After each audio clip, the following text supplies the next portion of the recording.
Instawise. Big ideas.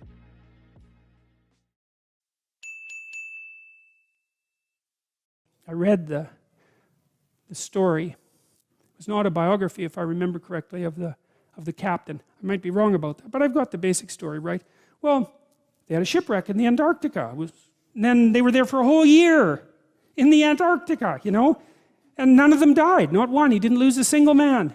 Not one. He kept their morale high. And then they took this boat that was on the ship and they crossed like 400 miles of the roughest ocean, the roughest frigid ocean in the world, right? You don't go in that ocean. And then they went to an island and they walked across the island, across these mountains that no one else has ever climbed since.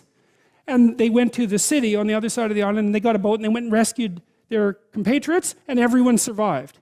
It's like Endurance is the name of the book. You read that book, man, you think, wow, people are really tough, you know, and it's ridiculous. So who knows how tough you are? And maybe you find out by going out to find out how tough you are, right? So you take on a challenge, one that you think you can master, that's just a bit beyond your grasp.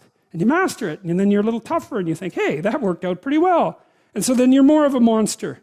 And then you go out and you find another challenge that's even bigger, and you think, well, maybe I can do that too. And then all of a sudden you can, and you get a little bit bigger, and God only knows what the limit is of you. And you find out by pushing yourself against the world, and of course that's what Abraham is doing. And so,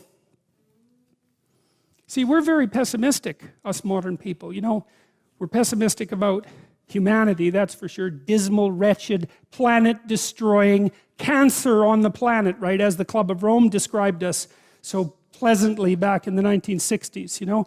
And I don't know, maybe we're ashamed of the Cold War.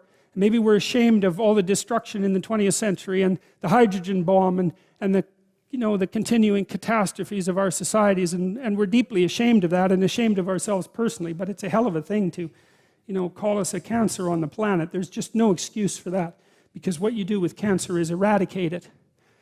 And I don't think that that's a very noble motive, personally. And I think it says a lot about the people who would use such phraseology, that they would dare to conceptualize humanity in that manner.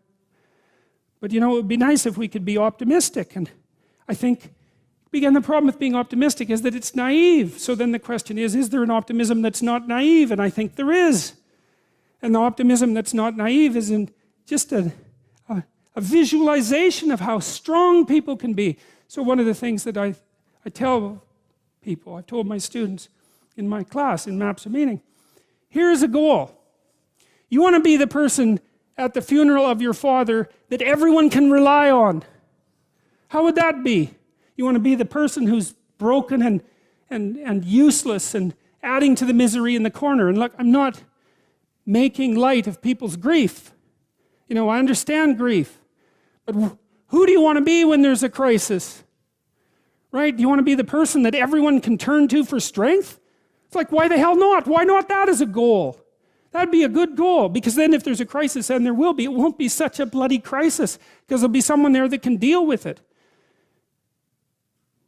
You know, so when I went and talked to these people at the funeral home, I envisioned that. I thought, okay, well, this is something you have to contend with if you're going to be alive and adult. You have to contend with death and suffering, and you have to be ready for it. And you have to be there for the person, because that's all they're going to have. And so there's a goal, man. And in this time of nihilism, you know, it's what's the point of life? People ask, and they're taught that at universities. What's the point of life? Everything's interpretation. Humanity's a cancer on the planet. You know? Well, how about no? How about not that? How about that there's something to us? If you like this video, I recommend you to read this book. Get the book, link in the description below.